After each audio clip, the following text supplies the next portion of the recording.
आपका बहुत बहुत स्वागत है आपके अपने YouTube चैनल अत्रि एकेडमी पर। इस वीडियो में हम पढ़ रहे हैं कक्षा 7वीं के विज्ञान विषय का 7वां अध्याय मौसम, जलवायु तथा जलवायु के द्वारा जंतुओं में अनुकूलन। ये है इस पाठ का दूसरा भाग। पहले वीडियो में हमने पढ़ा मौसम और मौसम के घटकों के बारे में और जलवायु के प्रकार। वीडियो के इस भाग में हम पढ़ेंगे चरम जलवायु के उदाहरण जो हमारे पाठ्यक्रम पर आधारित होंगे, और उन चरम जलवायु वाले क्षेत्रों में पाठ्यक्रम में दिए हुए कौन से जीवों का उदाहरण लेकर हम आगे बढ़ेंगे, वो विस्तार से हम इसमें पढ़ने वाले हैं। तो चलिए मिलकर सीखते हैं। सबसे पहले हम बात करते हैं अनुकूलन की। जैसा कि पाठ का शीर्षक है जंतुओं में अनुकूलन। यह अनुकूलन क्या होता है? यहां इसने दिया है अनुकूलन। अनुकूलन जीव जंतुओं के द्वारा स्वयं को अपने परिवेश के अनुसार ढालना अनुकूलन कहलाता है। अर्थात जो कोई जीव जहां जिस स्थान पर रहता है उसके आसपास का सारा परिवेश, उसके जैविक अजैविक घटक, मौसम, जलवायु, सारे घटक वो उसका परिवेश कहलाते हैं। वह परिवेश किस प्रकार का है, वहां कैसी स्थिति है, उसके अनुरूप अपने जीवन यापन को सरल बनाने के लिए वह जीव, कोई भी जो वहां रहता है, अपने अंदर कुछ विशिष्ट गुणों को धारण कर लेता है। इसे ही हम अनुकूलनता कहते हैं, जिसको जैसे मैंने अभी बताया इस प्रकार से परिभाषित किया जाता है। तो यानी अनुकूलन क्या है? जीव जंतुओं का अपने आप को अपने परिवेश के अनुसार ढाल लेना ताकि उनका जीवन सरल हो सके, उसे हम अनुकूलन कहते हैं। पाठ्यक्रम में दिए हुए दो चरम जलवायु के उदाहरण हैं। तो पहली जो जलवायु है, जो चरम जलवायु है, वह है ध्रुवीय क्षेत्रों की जलवायु।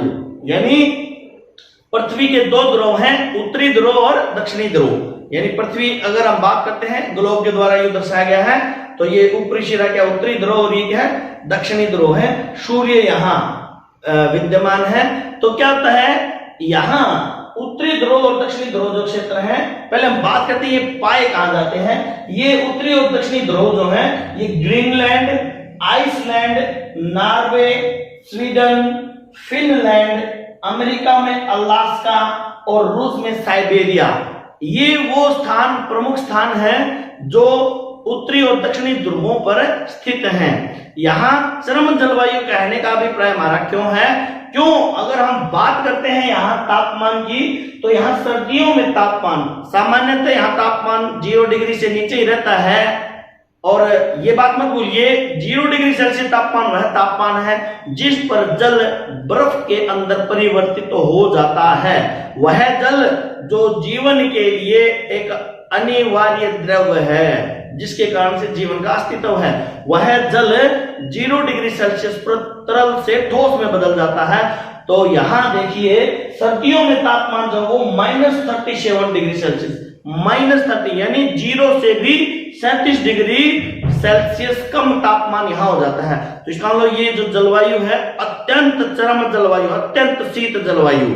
यहाँ की जलवायु जो है वो शुष्क भी होगी, क्योंकि जो वायु में जल वाष्प होती हैं इतने कम तापमान के कारण वो जल वाष्प हिम के रूप में, ठीक है, जिसको हम बोलते हैं ना बर्फ का पड़ना, बर्फ का गिरना, हिमपात के रूप में सारा जल धरती पे आ जाता है। तो वायु जो होती है वो पूर्ण रूप से जल वाष्प से रहित होती है, इसीलिए ये जलवायु शुष्क है।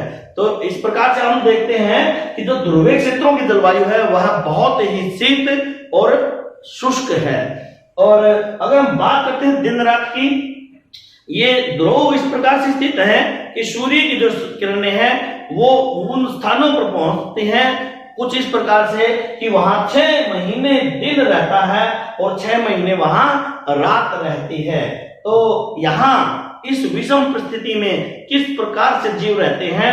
अनेक प्रकार के जीव हैं, जैसे रेनडियर है, कस्तूरी मृग है, और अगर हम बात करते हैं एक विशेष प्रकार की लोमड़ी आदि, और पेंगुइन और ध्रुवीय भालू, ये दो उदाहरण है जो हमने पाठ्यक्रम के अनुसार विस्तार से पढ़ने हैं। तो ध्रुवीय भालू, जिसको हम अंग्रेजी में पोलर बियर भी कहते हैं, और पेंगुइन, ये दो जीवों का उदाहरण लेकर के हमने समझना है कि ये इस चरम जलवायु में, अति शीत जलवायु में किस प्रकार से अनुकूलित हैं। फिर ये अत्यंत शीतल जलवायु है। अब अगली बात होती है जो दूसरी चरम जलवायु का स्थान है वह है उष्ण कटिबंधीय वर्षावन। ठीक है, उष्ण कटिबंधीय वर्षावनों में जो जलवायु है वो बिल्कुल उत्तरी और दक्षिणी ध्रुव यानी ध्रुवीय क्षेत्रों के बिल्कुल विपरीत है। ये जो स्थान होता है ये क्या होता है, Bharat, Malaysia, Indonesia, Brazil, Congo गणतंत्र, केनिया, युगांडा, नाइजीरिया, दक्षिणी पूर्व एशिया, मध्य अमेरिका और मध्य अफ्रीका में स्थित होता है। ये जितने भी देश हैं ये लगभग भूमध्य रेखा के आसपास स्थित होते हैं। और भूमध्य रेखा यानी हमारी पृथ्वी के बिल्कुल बीचों बीच, भू माने धरती, मध्य, ये एक काल्पनिक रेखा है, ऐसी कोई स्पष्ट रेखा नहीं, ये काल्पनिक रेखा है जहां से हम ये कह सकते हैं उसका पृथ्वी का जो आधा भाग ऊपर की तरफ और आधा नीचे की तरफ रह जाता है और सूर्य बिल्कुल उसके सामने होता है। तो इसका मतलब सूर्य से सीधी किरणें आती हैं और सूर्य से जो ऊष्मा मिलती है, जो सूर्य की ऊष्मा है, वह स्पष्ट रूप से यहाँ पर देखने को मिलती है। यही कारण होता है कि यहाँ का जो तापमान है वह ज्यादातर समय अधिक ही होता है। यहाँ का तापमान गर्म है, ठीक है, जो ज्यादातर समय अधिक ही होता है। ठीक है, अभी दूसरा क्या होता है कि इस क्षेत्र में वर्षा बहुत अधिक होती है। वर्षा बहुत अधिक होती है इसलिए यहाँ नमी की अधिकता भी होती है वायु में। अगर बरसात ज्यादा होगी तो वहां पर क्या है, नमी भी बहुत होगी। तो यहाँ इस जलवायु को, क्योंकि तापमान बहुत अधिक रहता है, सामान्यतः अगर हम बात करते हैं सर्दियों में ये तापमान कम से कम 15 डिग्री सेल्सियस होता है, जो बहुत ज्यादा कम नहीं है। और अगर हम बात करते हैं गर्मियों की तो लगभग 40 डिग्री सेल्सियस औसत की बात है। ये औसत में इसलिए कह रहा हूं कि कभी कभी ये 40 डिग्री से भी ऊपर होता है, 45 के आसपास भी जा सकता है। ठीक है, तो ये जो औसत जलवायु है, न्यूनतम 15 से नीचे यहाँ पे तापमान नहीं गया है और अधिकतम ये 45 से 47 तक भी गया है। तो औसत जो हमने लिया तो एक जो तापमान का जो प्रेशर हमने निर्धारित किया इस स्थान का, वो जो है हमारे विश्लेषण से वो माना गया सर्दियों में 15 डिग्री सेल्सियस और गर्मियों में 40 डिग्री। तो ये तापमान अधिक है अपने आप में। इसीलिए जो उष्ण कटिबंधीय वर्षावन वाले जो क्षेत्र हैं उनमें जो जलवायु है उस जलवायु को हम बोलेंगे गर्म और आर्द्र, क्योंकि वायु में नमी बहुत पर्याप्त मात्रा में है, इसलिए ये क्या होगा, आर्द्र जलवायु। आर्द्र यानी नमी युक्त। ठीक है, तापमान अधिक होता है, यहाँ पे लिखा भी हुआ है कि यहाँ भूमध्य रेखा के पास होने के कारण तापमान ज्यादातर समय अधिक ही रहता है। ठीक है, यानी 365 दिनों में से ज्यादातर समय यहाँ बहुत अधिक तापमान रहता है, इसीलिए यहाँ की जलवायु गर्म और आर्द्र है। हम इन अगर उष्ण कटिबंधीय वर्षावनों की बात करते हैं तो बहुत अनेक प्रकार की जो जैविक पेड़ पौधे और जंतुओं में उष्ण कटिबंधीय वर्षावनों में मिलते हैं। लेकिन पाठ्यक्रम के अनुसार सभी का तो हम अध्ययन कर नहीं सकते, पाठ्यक्रम के अनुसार हम अध्ययन करेंगे लाल नेत्रों वाला मेंढक और न्यू वर्ल्ड मंकी, टोकन पक्षी, लॉइन टेल्ड लंगूर और हाथी। यानी ये जो 5 उदाहरण हमने लेने हैं चरम जलवायु वाला, जो गर्म और आर्द्र जलवायु वाला उष्ण कटिबंधीय क्षेत्र उसमें, और 2 हमने पढ़ने हैं ध्रुवीय क्षेत्र, ध्रुवीय भालू और पेंगुइन। ये चरम जलवायु यानी शीत जलवायु वाले ध्रुवीय क्षेत्रों पर पाए जाने वाले जीवों के अंदर किस प्रकार अनुकूलन होता है। यहां मैंने एक चीज और दी हुई है जो मैंने स्टार लगाकर रिप्रेजेंट की है, ये क्या है, प्रवास। ये दोनों के बीच की स्थिति है, क्या है वो मैं आपको विस्तार से वीडियो के अगले भाग में बताता हूं। तो सबसे पहले हम बात कर लेते हैं अब अनुकूलन, ये जो हमने परिभाषित किया ये ध्रुवीय भालू और पेंगुइन में किस प्रकार से अनुकूलित है, फिर हम बात करेंगे इन 5 की। ठीक है, अब सबसे पहले हम बात करते हैं ध्रुवीय क्षेत्र में पाए जाने वाले जीवों में अनुकूलन, जो हमने अभी बताया था, एक ध्रुवीय भालू और दूसरा पेंगुइन। तो हम सबसे पहले लेते हैं ध्रुवीय भालू में अनुकूलन किस प्रकार से है। अनुकूलन से हमारा अभिप्राय क्या होता है, यानी कोई जीव स्वयं को अपने परिवेश के अनुसार डाल देता है, क्योंकि ध्रुवीय क्षेत्रों के अंदर तापमान बहुत कम है, और बहुत शुष्क है, तापमान -37 डिग्री सेल्सियस तक हो सकता है। तो इस इतनी शीतल जलवायु में कोई जीव किस प्रकार रहेगा, उसके हिसाब से देखते हैं, बात करते हैं। सबसे पहले हम बात करते हैं पहले अनुकूलनीय जो गुण है, ध्रुवीय बालू के जो है ना, ध्रुवीय बालू के जो बाल होते हैं वो कैसे होते हैं, सफेद होते हैं। कैसे होते हैं, सफेद। ठीक है, बाल सफेद होते हैं, यानी सफेद बालों की एक संदर्भ इस पर पाया। कारण क्या है, देखिए, यानी आप ये लिख सकते हैं कि इसके यानी ध्रुवीय बालू के, आप यहां लिख दीजिए ध्रुवीय बालू के, ध्रुवीय बालू के बाल सफेद होते हैं, सफेद होते हैं। अब ये बात देखिए भाई, बाल सफेद होना अनुकूलन किस प्रकार से है। देखिए, अगर ये जो बालू है ये इसके बाल सफेद हैं, क्योंकि ये ध्रुवीय क्षेत्र है, वहां पर कम तापमान के कारण चारों तरफ क्या है, बर्फ जमी रहती है, और बर्फ का रंग क्या जाता है, सफेद। तो ये सफेद, आपसे प्रश्न पूछा जाएगा कि ध्रुवीय बालू सफेद रंग का होने के कारण किस प्रकार से आप इसको एक अनुकूलन कह सकते हैं। देखिए, वहां की जो पृष्ठभूमि है बर्फ, वो ध्रुवीय क्षेत्रों पर जहां ये ध्रुवीय बालू पाया जाता है वो चारों तरफ से बर्फ से ढकी हुई है, तो वहां सब दूर दूर तक है सफेद एक बर्फ की चादर दिखाई देती है।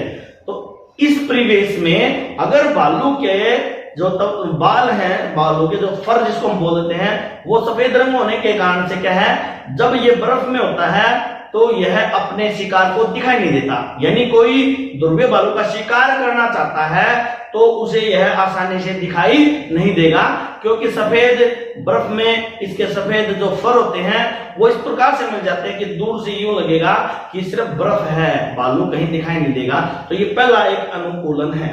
तो इसका लाभ ये हो गया। इसका लाभ क्या है, यानी इसका ये करेंगे लाभ, ये तो था अनुकूलन, ये क्या है हमारा अनुकूलन, और अनुकूलन का ये यहाँ पे देखेंगे लाभ क्या है, यानी शिकार से बचाता है ये, ठीक है ना, शिकार से रक्षा होती है इसकी। ठीक है, शिकार इसको देख नहीं पाता। दूसरा, अपने शिकार को शिकार करने के लिए, ये भी तो ये एक मांसाहारी जीव है, ध्रुवीय बालू एक मांसाहारी जीव है। ये जो मछलियां हैं या समुद्र में पाई जाने वाली जो सील है वो इसका प्रिय भोजन है, तो ये शिकार करता रहता है। तो यहाँ क्या होता है कि ये पृष्ठीय जो सफेद पृष्ठ की जो बर्फ की परिवेश है उसमें चिप करके रहता है, तो जिसका इसने शिकार करना है उस जीव को ये दिखाई नहीं देता, और जब वो जीव नजदीक आ जाता है तो वो लपक के उसका शिकार कर लेता है। यानी ये स्वयं के लिए शिकार करने में सहायक है, स्वयं के शिकार के लिए लाभदायक है, शिकार करने में सहायक है। ठीक है, तो ये दो लाभ हो गए हमारे पास ये अनुकूलनता के। ठीक है, दूसरी अनुकूलनता क्या है, ध्रुवीय बालू, यानी हम करेंगे इसकी त्वचा के नीचे, इसकी त्वचा के नीचे वसा की मोटी परत होती है, वसा की मोटी परत, वसा की मोटी परत होती है, मोटी परत होती है। अब यहां देखिए, ये इसका लाभ क्या होगा, जिस प्रकार से सर्दियों में हम कंबल या रजाई को जब ओढ़ लेते हैं तो हमारे शरीर की उष्मा बाहर नहीं जा पाती और हम उष्ण महसूस करते हैं, यानी गर्म महसूस करते हैं। हमारे शरीर से ये जो उष्मा है ये निरंतर बाहर निकलती रहती है शीतल कम तापमान पर। तो अगर कुछ ऐसी व्यवस्था कर ली जाए कि हमारे शरीर की जो उष्मा है वो शरीर से बाहर ना निकले, तो क्या है, हमें शीतलता का अनुभव नहीं होगा। तो ये जो ध्रुवीय बालू होता है उसकी त्वचा के नीचे एक मोटी वसा की परत होती है। इसका लाभ क्या होता है कि ये शीत रोधी हो जाती है, शीत रोधी परत का काम करती है, परत का कार्य करती है। और बालू की उष्मा है, बालू के शरीर की उष्मा बाहर नहीं जाती, शरीर की उष्मा बाहर नहीं जा पाती, बाहर नहीं जा पाती। इस कारण से क्या होता है, इतनी शीतल जलवायु में भी वह बड़े आराम से रह सकता है। अगली बात क्या आती है, तीसरी बात ये है कि जो ये बहुत धीरे धीरे चलता है, तीसरे अनुकूलन तक है, इसकी चाल बहुत धीरे धीरे चलता है। अब मैं आपको एक बात बताता हूं, इसके लिए आप समझिए इसका लाभ क्या होगा। यानी एक अनुकूलता का बिंदु है। अगर हम सामान्य बैठे हुए हैं, आराम की स्थिति में है, अचानक हम भागने लगेंगे तो आप देखेंगे कि हमारे शरीर के अंदर पसीने आने शुरू हो जाएंगे, हम उष्ण महसूस करने लगेंगे। जब भी कोई शारीरिक गतिविधि की जाती है तो शारीरिक गतिविधि करने के लिए जो ऊष्मा की आवश्यकता होती है, जो हमारे शरीर की कोशिकाओं में भोजन के ऑक्सीकरण से बनती है, वो ऊष्मा जब पैदा होती है, जो ऊर्जा उत्पन्न होती है, उसका एक भाग जो है ऊष्मा के रूप में भी बाहर निकल जाता है और यही ऊष्मा जो होती है शरीर के तापमान को बढ़ा देती है। तो काम करने के बाद अगर आप देखेंगे आपके शरीर का तापमान बढ़ा हुआ है। ठीक भालू में भी अगर भालू के अंदर फुर्ती हो, बहुत तेजी से ये दौड़ ले या भाग ले, तो ध्रुवीय भालू की बात हो रही है। ठीक है, काले भालू होते हैं जो सामान्य हमारे जैसे भारत में उष्णकटिबंधीय वर्षा वनों में इधर भी पाए जाते हैं, मान लीजिए अपने, तो वो अनुकूलित इतने नहीं, उनके अंदर ऐसा नहीं है, उनकी त्वचा के नीचे इतनी मोटी परत नहीं होगी जो आपने अपने भारत में देखे हैं। तो ये जो होते हैं ये धीरे धीरे चलते हैं। क्या इससे शरीर का तापमान जो है वो इसका लाभ कहता है, शरीर का तापमान नहीं बढ़ता है। ठीक है, और फिर कहता है क्योंकि कभी कभी शिकार करते हैं तो इसके जो शरीर की गतिविधि है वो बहुत अधिक बढ़ जाती है। शरीर की गतिविधि बढ़ जाने के कारण इसका शरीर बहुत गर्म हो जाता है और वे स्वयं के शरीर की गर्मी से ये जो उत्पन्न ऊष्मा है उससे इतनी गर्मी हो जाती है कि इसको बार बार अपने शरीर को ठंडा रखने के लिए, ठीक है, क्योंकि परत को तो प्राकृतिक रूप से इसके वसा के नीचे, त्वचा के नीचे जो वसा की परत है, ये तो प्राकृतिक रूप से ये प्रकृति का एक वरदान बन चुकी है, अनुकूलता हो चुकी है। अब जब ये गतिविधि करता है तो शरीर का तापमान बढ़ता है, तो ये क्या करता है, शरीर के तापमान को कम करने के लिए नहाता है। समुद्री है, जो ध्रुवीय क्षेत्र है, समुद्री तटों के पास होते हैं, यहाँ पे जहां बर्फ गिरी होती है, या जहां आपने देखा होगा कभी किसी टीवी चैनल वगैरह पे डिस्कवरी आदि के किसी कार्यक्रम में, तो जो बर्फ के नीचे पानी होता है, जिसको बर्फ तोड़ने के बाद नीचे पानी निकलता है, तो ये क्या करते हैं कि अपने शरीर में शारीरिक गतिविधियों के कारण जब तापमान में अधिक वृद्धि हो जाती है तो ये बार बार स्नान करते हैं। ठीक है, तो स्नान करने के लिए अच्छा तैराक होना जरूरी है। ठीक है, अच्छा तैराक होने के कारण, ठीक है, होने के लिए भी इसमें अनुकूलता होनी जरूरी है। तो ये क्या होता है, जो इसका चौथा गुण है वो क्या होता है कि इसके पंजे बड़े होते हैं और पंजों की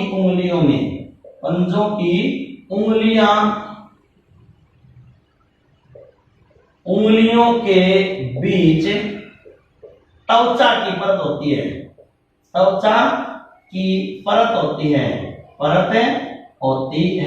इसका लाभ क्या आता है, देखिए एक पंजे का नखुर ये है, एक ये नखुर है और एक मान लीजिए ये है और ये है, मान लीजिए अपने इनके 5 पंजे हैं इसके, ये बड़ा हो गया। यहाँ क्या है, इसकी यहाँ त्वचा है, ये यानी इसकी उंगलियों के बीच में क्या है, त्वचा है, ये त्वचा होगी। तो ये क्या काम करेगा, ये जैसे आपने देखा ना पतवार जो होती है नाव में, नाव चलाने वाला क्या करता है, पानी को यूं बाहर करने के लिए, नाव को गति देने के लिए पतवार का इस्तेमाल करता है। तो ये जो चौड़े पंजे होते हैं, इस चौड़े पंजे का पहला लाभ क्या है कि बर्फ में चलने के लिए सहायक होते हैं, बर्फ में चलना आसान हो जाता है। ठीक है, दूसरा क्या होता है कि दूसरा ये होता है कि ये पानी में अच्छी तरह से तैर पाते हैं, पानी में अच्छी तरह से तैर सकते हैं।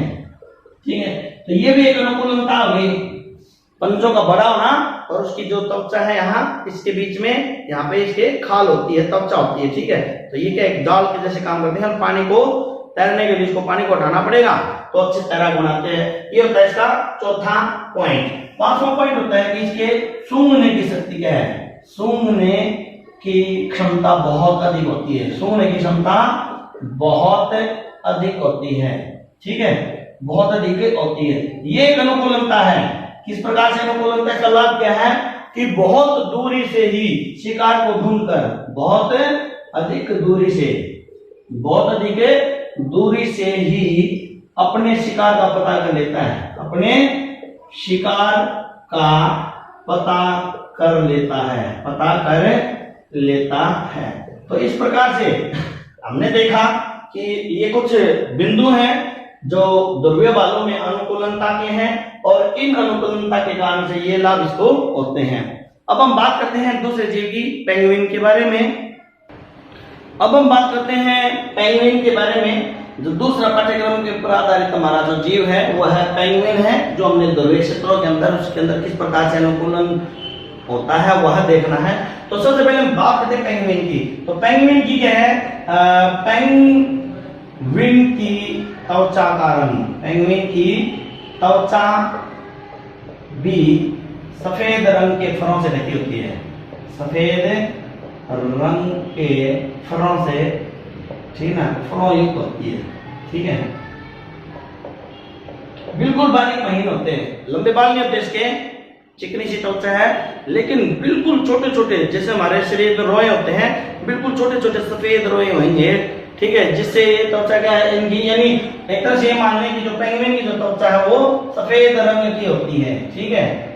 और इसका लाभ क्या होता है? वही सफेद रंग के होने के कारण से ये बर्फ के अंदर पृष्ठभूमि में आसानी से, ठीक है, छिप सकता है, सफेद पृष्ठभूमि में ये दिखाई नहीं देता। तो इस प्रकार से अपने शिकार से, ठीक है, बर्फ में छिपा रह सकता है, बर्फ में छिप सकता है, ठीक है, बर्फ में छिपा होने के कारण से इसका शिकार नहीं हो पाता।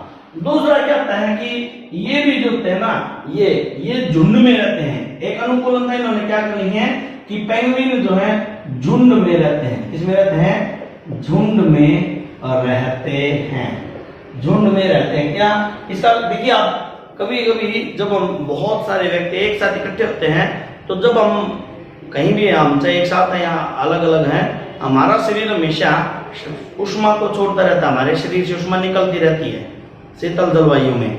तो जब बहुत सारे जीव इकट्ठे रहेंगे तो वो एक दूसरे के शरीर की गर्मी से क्या गर्म बने रहते हैं, ठीक है। सामान्यतः आपने देखा होगा कि कई बार जो बाहर सर्दियों में जो आवारा पशु होते हैं, जैसे आजकल आप देख पाते हैं जो गायें हैं, बछड़े हैं, या फिर आपने देखा होगा छतों पे जो बंदर घूमते हैं, वो क्या है, कभी कभी आपने सर्दियों में देखा होगा एक दूसरे के ऊपर इस तरह से, या गली के जो आवारा कुत्ते हैं वो एक दूसरे के साथ, वो आप किस लिए, एक जीव के शरीर की जो उष्मा निकलती है उस उष्मा से दूसरे जीव का जो साथ में है वो अपने शरीर को गर्म रख पाता है। तो ये एक साथ रहेंगे तो क्या कहता है, एक साथ रहने से, ठीक है, एक साथ रहने से एक दूसरे के शरीर की उष्मा सभी को गर्म रखती है, ठीक है। जैसे आप मान के चलो सर्दियों का दिन है, कमरे में आप अकेले हैं तो आप सर्दी महसूस करेंगे।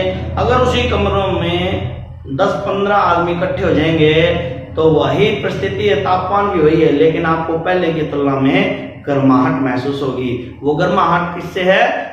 सभी आप अपने शरीर से उष्मा को उत्सर्जित करते हैं, तो ये जो उत्सर्जित उष्मा है ये सभी को गर्म रखती है। तो पहला गुण ये है कि इनकी त्वचा का जो रंग होता है वो सफेद होता है, इस कारण से ये अपने बर्फ के में छिपे रहते हैं, शिकार को दिखाई नहीं देते।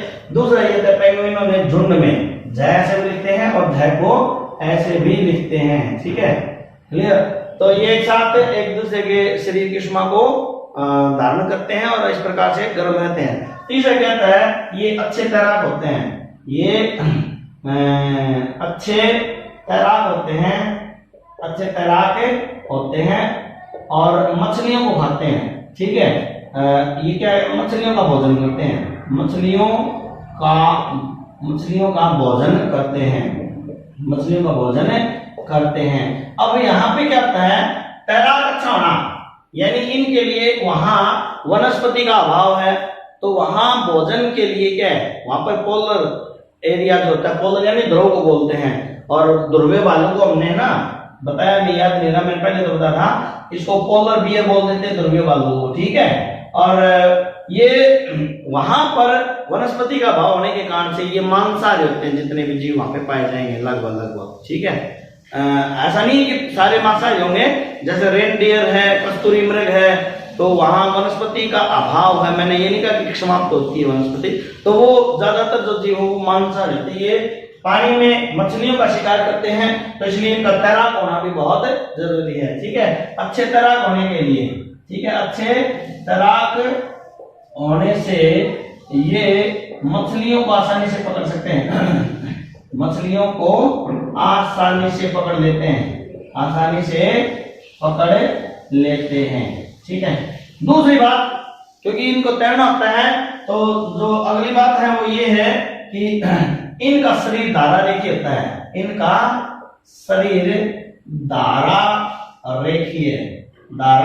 रेखीय होता है। ठीक है, धारा रेखीय मैं समझाता हूं। जैसे मछली का शरीर ना यूं और यूं। ठीक है,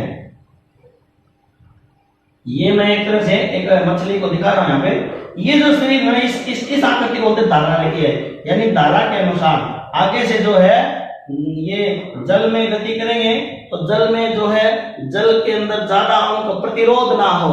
ठीक है, वो गति करें आसानी से, तो नुकीला होने के कारण से जल आराम से यहाँ से पास हो जाएगा और ये जल में सरलता के साथ गति कर पाते हैं। इस प्रकार की जो आकृति होती है इसको हम क्या बोलते हैं, धारा रेखीय। तो ये जो पेंगुइन होते हैं इनका सिर धारा रेखीय होता है। अगर आपने डिस्कवरी आदि चैनल पे देखा ना, ये इनका सिर जो होता है ऊपर से यूं करके और फिर ये बीच में से इनका पेट जो है धड़ जो मोटा हो जाएगा, फिर ये नीचे से फिर पतले हो जाएंगे। ठीक है, आसानी से, यानी आगे से इस तरह से पॉइंटेड होता है इनका शरीर, तो ये जल में तैरते हैं। तो ये भी इसके क्या है, ये धारा रेखीय शरीर के हैं, अच्छी तरह से तैरने में मदद करता है, अच्छी तरह से तैरने में मदद करता है, यानी अच्छी तरह से जल में गति करने में मदद करता है। गति तैरना नहीं भाई, गति करने में मदद करता है। ठीक है, मदद करता है। दूसरा पैर क्या है, जो एक चीज में यहाँ हमारी जो पांचवा पॉइंट मानते हैं, इनके पैर भी छोड़े होते हैं, इनके पंजे भी क्या होता है, इनके पंजे भी क्या होते हैं, चौड़े होते हैं, पंजे भी चौड़े होते हैं। और इनकी उंगलियों के बीच, इनकी अंगुलियों में के बीच त्वचा होती है, त्वचा होती है। ठीक है, तो ये जो होता है इस प्रकार से, ये जैसे मैंने भालू में बताया था, पंजों के बीच में ये मान लीजिए पंजे हैं। ठीक है, और इन पंजों के बीच में अगर ये त्वचा आ गई है, तो ये क्या था, पंजा, ये पतवार के जैसे हो जाता है, तैरने में सहायक करता है। ये क्या करता है, तैरने में सहायक होता है, तैरने में सहायक होता है। ठीक है, तो इस प्रकार से जो पेंगुइन है, वो पेंगुइन भी जो शीतल जलवायु है उसमें बड़ी आसानी से रहता है। एक बात तो मैंने बताया नहीं, सॉरी, इसको आप 1B कर लेना आपने, 1A तो ये है, तो ये क्या है आपका 1B। ठीक है, 1B, ये 1A, यानी इनकी त्वचा के नीचे भी, सॉरी, इनकी त्वचा के नीचे वसा की, इनकी त्वचा के नीचे वसा की मोटी परत होती है, वसा की मोटी परत होती है, परत होती है। यानी वही बात की, ये तो बहुत अनिवार्य रूप से मिलेगा। जो भी ध्रुवीय क्षेत्रों में पाए जाने वाले जीव हैं उनकी त्वचा के नीचे एक मोटी वसा की परत जरूर होगी। ठीक है, जो शीतरोधी होती है, सलाह क्या है, शीतरोधी होती है, रोधी होती है, और शरीर की उष्मा को बाहर नहीं जाने देती, शरीर की उष्मा को बाहर नहीं जाने देती। इस प्रकार से हमने देखा कि जो पेंगुइन है वो अति शीतल ध्रुवीय जलवायु में आसानी से रह सकते हैं। तो ये तो था हमारा दो जीवों के बारे में, कौन से, पोलर बियर यानी ध्रुवीय भालू और पेंगुइन, ये किस प्रकार से अनुकूलित है। अभी ध्रुवीय क्षेत्रों से जुड़ा हुआ एक विशेष प्रकार का अनुकूलन है, तो वो भी अनुकूलन किस प्रकार से है, जो हमें मिलता है साइबेरियन क्रेन में। अभी विस्तार से बताता हूं आपको। अब हम एक विशेष प्रकार का जो अनुकूलन है उसका उदाहरण करेंगे। जो ध्रुवीय क्षेत्र हैं, उन ध्रुवीय क्षेत्रों पर जो जीव हैं वो वहां इतना शीतल जलवायु होती है कि उस शीतल जलवायु में वो प्रजनन करने में असक्षम होते हैं। प्रजनन करने में असक्षम से भी प्राय हमारा क्या है, वो संतान पैदा नहीं कर सकते। तो इसलिए वो क्या करते हैं, उस शीतल जलवायु से किसी उष्ण स्थान पर चले जाते हैं, ठीक है, इसको हम बोलते हैं प्रवास। देखिए एक नया प्रकार का, विशेष प्रकार का अनुकूलन है कुछ, जिसको हम बोलते हैं प्रवास। ये एक अनुकूलन ही है, प्रवास। देखो पर का मतलब क्या होता है, दूसरा, ठीक है, और वास माने निवास स्थान, वास माने मतलब निवास स्थान, या फिर जिसको हम बोलते हैं आवास, ठीक है, रहने का स्थान। तो पर यानी दूसरा। तो कुछ पक्षी जो हैं और कुछ जो मछलियां हैं अति शीत जलवायु, बहुत ठंडे क्षेत्रों वाले जलवायु वाले क्षेत्रों से दूर गर्म स्थानों पर प्रजनन करने के लिए चले जाते हैं, इसे परवास कहते हैं। पर मैंने अभी बताया ना, पर यानी दूसरा, वास मान ले स्थान, आवास, एक आवास से दूसरे आवास में चले जाना परवास कहलाता है। तो और ऐसे जो पक्षी या जंतु हैं जो प्रवास करते हैं, उन्हें, अगर वो पक्षी हैं तो उन्हें हम प्रवासी पक्षी कहते हैं, अगर वो मछलियां या दूसरे जंतु तो उनको हम प्रवासी जंतु कहते हैं। तो ये भी एक अनुकूलन है प्रजनन करने के लिए, क्योंकि शीतल जलवायु में प्रजनन करने में असक्षम होते हैं, तो उनको एक उष्ण जलवायु की आवश्यकता होती है ताकि वो प्रजनन कर सकें, क्योंकि प्रजनन उत्तरजीविता के लिए अनिवार्य है। अगर वो जीव प्रजनन नहीं करेंगे तो उनकी जो स्पीशीज है, यानी उनकी जो समष्टि है, उनकी जो प्रजाति वो समाप्त हो जाएगी, विलुप्त हो जाएगी। तो अपनी प्रजाति की उत्तरजीविता के लिए वो प्रजनन करते हैं, और इस प्रजनन के लिए हजारों किलोमीटर दूर तक की यात्रा करते हैं। तो ये एक विशेष प्रकार का अनुकूलन है, और इसको बोलते हैं, इस यात्रा को हम क्या बोलते हैं, परवास। और ऐसे जीवों को बोलते हैं प्रवासी जीव, यानी अगर ये पक्षी है तो प्रवासी पक्षी, या जंतु प्रवासी जंतु। इसका उदाहरण देखिए, जैसे साइबेरियन क्रेन। साइबेरियन क्रेन ये एक पक्षी का नाम है, क्रेन एक पक्षी है, क्योंकि ये साइबेरिया, रूस के अंदर एक साइबेरिया नाम का स्थान है। तो इस स्थान पर तापमान बहुत निम्न होता है, तो ये प्राकृतिक रूप से, तो जो ये क्रेन नाम का पक्षी है ये साइबेरिया का है, तो वो प्रजनन करने के लिए प्रत्येक वर्ष सर्दियों में भारत में राजस्थान के भरतपुर में, देखिए दो स्थान है, राजस्थान का भरतपुर और हरियाणा जो है, हरियाणा का सुल्तानपुर, इन जगहों पर ये साइबेरियन क्रेन आते हैं, प्रजनन करते हैं और फिर चले जाते हैं। तो ये यहाँ प्रजनन पर आते समय, जब ये प्रजनन के लिए आते हैं, तो ये लगभग क्या है, 15,000 किलोमीटर की यात्रा करते हैं।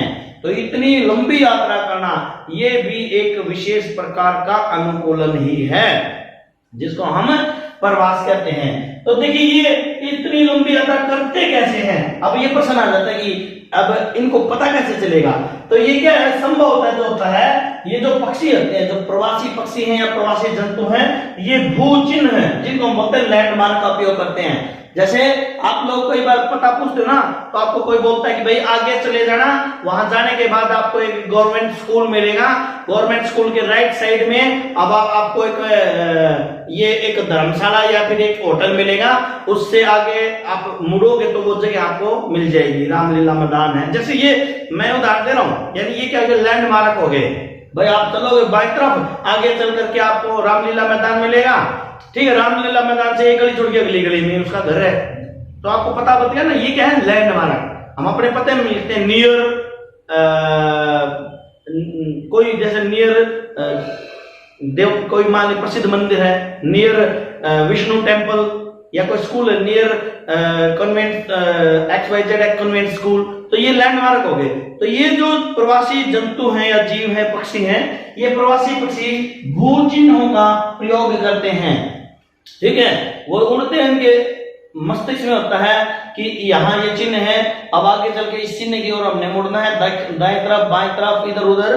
तो अब अगला दूसरा क्या आता है, पहला तो ये हो गया भू चिन्हों का इस्तेमाल करते हैं। दूसरा आता है कि जब ये दिन में होते हैं तो सूर्य की जो स्थिति है और रात के समय में तारों की स्थिति, इनका मार्गदर्शन करते हैं, यानी ये सूर्य की स्थिति दिन में और तारों की स्थिति रात में इनके मार्गदर्शक होते हैं।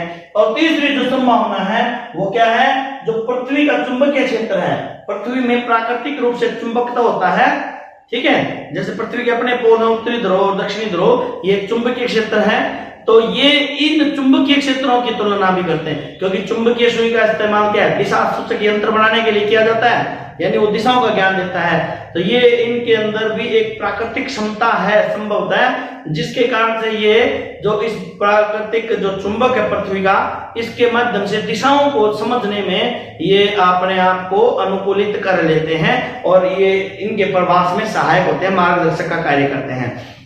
तो ये तो था प्रवास।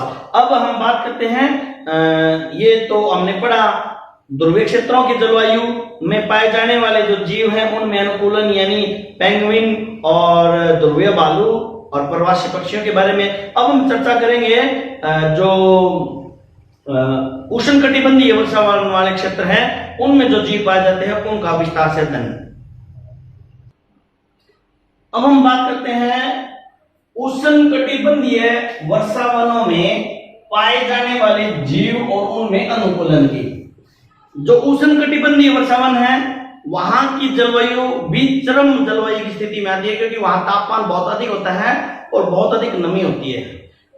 जैसा कि नाम भी बता रहा है, उष्णकटिबंधीय वर्षावन, बहुत अधिक वर्षा होती है, तो यहाँ वनों की बहुत अधिकता है। और वनों की अधिकता होने के कारण से जो वनों की पेड़ पत्तियां हैं, वो पेड़ों की जो पत्तियां गिरती हैं तो जमीन के ऊपर पत्तियों के सड़ने गलने से बहुत अधिक ह्यूमस होता है, यानी धरती बहुत उपजाऊ होती है और लगभग वो पत्तों से, जो पेड़ पौधों के पत्ते गिर जाते हैं उनसे ढकी हुई रहती है, जमीन दिखाई नहीं देती। ठीक है, इस जमीन में पत्तों के नीचे सांप आदि बहुत सारे जीव हो सकते हैं, खतरनाक शिकारी होते हैं यहाँ पे जो तक नीचे होते हैं। इसीलिए जो जीव हमारे पाठ्यक्रम के अनुसार मैं अभी आपको बताने वाला हूं, वो सभी के सभी जो हैं उष्णकटिबंधीय वर्षावनों में जो उनका सुरक्षित आवास है वह होता है वृक्ष। वो भूमि पे नहीं रहते, भूमि में पत्तियों के नीचे सांप जैसे जहरीले बिच्छू आदि जहरीले जीव होते हैं। इसीलिए ये जो जीव हैं ज्यादातर, संभवतः जो ज्यादातर जीव हैं वो पेड़ों के ऊपर ही आवास करते हैं, कुछ को छोड़ करके, जैसे हाथी शेर आदि इनको। ठीक है, जो खुद में अपने आप बहुत खतरनाक है, इन्हें दूसरे उन जहरीले जीवों से ज्यादा खतरा नहीं होता। तो ये ध्यान रखते हुए कि ये वृक्षों पे रहते हैं ज्यादातर, भूमि पे नहीं होते। तो ये हमारे 5 जीव हैं। पहला है लाल नेत्रों वाला मेंढक। लाल नेत्रों वाला मेंढक यानी इस मेंढक के जो आंख होते हैं वो लाल रंग की होती हैं, इसीलिए इसे लाल नेत्रों वाला मेंढक कहा गया है। इस मेंढक की क्या अनुकूलता होती है, जो इसके पैर होते हैं ना, पैरों के तलवे, जो इसके पैरों के जो तलवे होते हैं वो चिपचिपे होते हैं, ठीक है, स्टिकी होते हैं। इसलिए जो इन्हें वृक्षों पर आसानी से चढ़ने में सहायक होते हैं, यानी ये पेड़ों के ऊपर। ये मेंढक क्या है, ये तो सांप का प्रिय भोजन है। अगर ये धरती में रहेंगे तो धरती में इनका शिकार होने की संभावना जो वो अधिक बढ़ जाती है। इसीलिए ये अपने आप को सुरक्षित रखते हैं कहां पे, पेड़ों पे। ये पेड़ों पे चले जाएंगे और पेड़ों पे चढ़ने में कौन, इनके जो चिपचिपे पंजे वो सहायक होते हैं। तो ये अनुकूलता है कि इनके पैरों के जो तलवे होते हैं वो चिपचिपे होते हैं। और अनुकूलता का लाभ ये है कि ये आसानी से पेड़ों पर चढ़ जाते हैं और अपने सांप जैसे शिकारियों से अपने आप को बचा लेते हैं। दूसरा जो जीव है वो है new world monkey. New world monkey के लिए आपसे पूछा जाएगा, विशेष बात इसकी क्या होती है, इसकी जो पूंछ होती है बहुत लंबी और मोटी पूंछ होती है, बहुत मोटी और लंबी पूंछ होती है, पहला। और दूसरा क्या है कि हाथ और पैरों की विशेष बनावट होती है। ये जो दोनों चीजें हैं इनको पेड़ों पर आसानी से लटकने व संतुलन बनाकर शाखाओं पर बैठने, चढ़ने, सोने और चलने में सहायक होती हैं। ये मतलब जिस प्रकार से अगर हम पेड़ों पे चढ़ते हैं तो हम पेड़ों पे चढ़ने के लिए अनुकूलित नहीं है, अपना संतुलन बनाए रखने के लिए हमें बड़ा ध्यान रखना पड़ता है। ये जो बंदर हैं इनका प्राकृतिक आवास वही है, वहीं रहना है, पेड़ों पे ही इसको सोना है। तो इनके जो इसकी जो पूंछ है वो कुछ इस प्रकार से अनुकूलित होती है, जब ये सोए हुए होते हैं ना तो अब ये पूंछ जो है उनको पेड़ों पर, ये अपनी पूंछ को इस तरह से पकड़ लेते हैं, जकड़ लेते हैं कि वो आराम से पेड़ों पर बने रहते हैं, डालियों पे बने रहते हैं। और उनके हाथ पैर जो हैं, जो उनके हाथ थोड़े लंबे और पैर थोड़े छोटे हैं, और उनके जो ये जो हमारा अंगूठा है जो ये वाला, ये उनका लंबा होता है ताकि वो शाखाओं को पकड़ने में सहायक हो। तो इस प्रकार से जो ये न्यू वर्ल्ड मंकी है, पेपर में इसकी खास बात आ जाए तो न्यू वर्ल्ड मंकी की खास बात क्या है, बहुत लंबी और मोटी पूंछ, ठीक है। और इनके हाथ पैरों की बनावट होती है, पैरों के जो पकड़ने का जो ग्रिप हमारी जो पाम है, इनका जो अंगूठा होता है ये दूर होता है, उंगलियां लंबी होती है, पतले और लंबे हाथ होते हैं, जिससे क्या करेंगे, ये शाखा को यूं पकड़ के बैठते हैं। जब ये सो रहे होते हैं तब भी ये पैर है ना कुछ इस प्रकार से अनुकूलित होते हैं, वो पकड़ को बनाए रखते हैं। यदि हम सो जाएंगे किसी चीज को पकड़े हुए ना, तो वो चीज हमारे हाथ से निकल जाती है। हमारे अनुकूलनता नहीं है ऐसी, लेकिन इनमें ये अनुकूलनता है।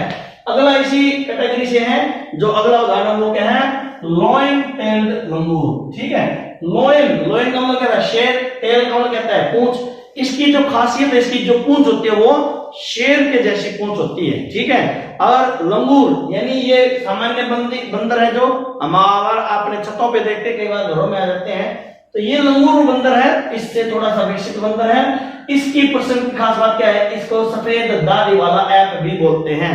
इसकी ठुड्डी से इसकी गर्दन के चार और सिर के चारों तरफ एक सुनहरे रंग की एक बालों की फरों की एक परत रहती है। इस प्रकार से जैसे एक राजा के क्राउन लगा होता है ना सिर पे, तो इसके ठुड्डी और गर्दन और सिर के चारों तरफ एक क्या है, ये इस तरह से एक बालों की एक परत होती है, एक जिसको इस कारण से इसको हम क्या सफेद दाढ़ी वाला ऐप भी बोलते हैं। इसकी भी वही बात है, क्योंकि ये भी बंदर है, बंदर समाज से जुड़ा हुआ है। बंदर यानी परिवार जो है, बंदर परिवार का होने के कारण इसकी भी लंबी पूंछ होती है, हाथ और पैरों की भी विशेष बनावट होती है। इसी के कारण से क्या ये आसानी से वृक्षों पर रह सकते हैं और ये यदाकदा भूमि पे आते हैं। दूसरी बात क्या होती है, इन बंदरों की अगर हम बात करते हैं, अगर लॉयन टेल लंगूर के बारे में पूछा जाए, आहार की विशेष अनुकूलता है। ये अपने पेट को भरने के लिए फलों को, पेड़ के बीजों को या कोमल पत्तियों को खाते हैं, और कभी कभी जो वृक्षों की छाल के नीचे रहने वाले जो कीड़े मकोड़े होते हैं वृक्षों की छाल के नीचे है, उनको निकाल करके खा जाते हैं। तो ये भी एक अनुकूलता है। किस प्रकार से, क्योंकि बहुत अधिक सघन वन होने के कारण से वहां पे जीव जंतु भी बहुत अधिक मात्रा में है, उनकी संख्या बहुत अधिक होने के कारण से वहां पर भोजन की भी प्रतिस्पर्धा है। अधिक जंतु यानी अधिक भोजन की आवश्यकता, तो उस प्रतिस्पर्धा में भोजन उपलब्ध कराना भी एक चुनौती वाली बात है। तो इस चुनौती से निपटने के लिए अनुकूलित हो गए हैं ये बंदर। तो ये क्या करते हैं, फल, बीज और पत्तियों को खा करके अपना पेट भर लेते हैं। तो ये जो भोजन की प्रतिस्पर्धा है वो इनमें नहीं रहती है। तो इस प्रकार से हमने देखा ये दो प्रकार के बंदर है हमने। तो इनसे संबंधित प्रश्न अगर पेपर में आए तो याद रखिए, जब न्यू वर्ल्ड मंकी बंदर की बात आए तो विशेष इसकी लंबी पूंछ, यानी ये इसकी भी मोटी लंबी होती है, लेकिन इसकी तुलना में ये बहुत अलग से विशेष मोटी होती है। और इसकी सफेद, इसकी बात करें तो इसकी सफेद दाढ़ी वाला बंदर होता है। इसकी एक ठुड्डी के चारों तरफ एक जो होते हैं, ये दो प्रश्न इससे जुड़े हुए छोटे अंक के प्रश्न आपके पाठ्यक्रम से आपकी परीक्षा में पूछे जा सकते हैं। दूसरा, इसका आहार की बात करें तो आहार क्या है, फल, बीज और कोमल। यानी अगर आपसे पूछे कि उष्णकटिबंधीय वर्षावनों में पाए जाने वाले किस जीव का मुख्य आहार फल है, तो आप क्या लिखोगे, लॉयन टेल मंकी। हालांकि ये न्यू वर्ल्ड मंकी का भी है, लेकिन पाठ्यक्रम के अनुसार आप जवाब क्या देंगे, लॉयन टेल मंकी। अगला हम करते हैं जो चौथा प्रकार का पाठ्यक्रम के आधार पर जो पक्षी है वह है टुकन पक्षी। टुकन पक्षी एक विशेष प्रकार का पक्षी है। इसकी बनावट क्या होती है, इसका जो शरीर होता है ना, उसके शरीर से के समान ही शरीर की तुलना में इसकी जो चोंच होती है बहुत लंबी होती है, बहुत लंबी। यानी उसका सारा शरीर एक तरफ और उसकी जो चोंच होती है वो एक तरफ। इतनी लंबी चोंच किस लिए, क्या होती है कि बहुत बड़ी और लंबी चोंच जो होता है इसको दूर कमजोर टहनियों पर लगे हुए फलों को आसानी से तोड़कर खाने में मदद करती है। कैसे, जैसे मान लीजिए ये डाली है, ये मजबूत डाली है, शाखा जिसको हम बोलते हैं, इस मजबूत शाखा पे ये बैठ गया जो इसके बोझ को आसानी से सहन कर सकती है। और फल यहाँ लगा हुआ है, दूर यहाँ लगा हुआ है फल, तो यहाँ तक उसका कौन सा, ये यहाँ से बैठेगा आराम से, और लंबी चोंच के कारण से इसको बैठ के आराम से दूर कमजोर टहनी पर लगे हुए फल को भी आराम से खा लेता है। अदरवाइज अगर इसकी पूंछ मान के चलो इसकी चोंच लंबी नहीं होती तो ये क्या करता, ठीक है, शाखा पे बैठता, शाखा कमजोर थी, शाखा टूटती या झुकती, यानी इसको असुविधा होती, तो ये सुविधा से अपने भोजन को खा लेता है। दूर स्थित डाली पर लगे हुए कमजोर शाखा पे लगे हुए फल को भी आसानी से खाने में सहायक है इसकी लंबी चोंच। अगला है हमारा जो बिलाव परिवार यानी बिल्लियों का जो परिवार है उसके जो सदस्य है वो है शेर और चीता। शेर और चीता इनके अंदर क्या अनुकूलता है, इनकी जो त्वचा होती है बहुत मोटी होती है।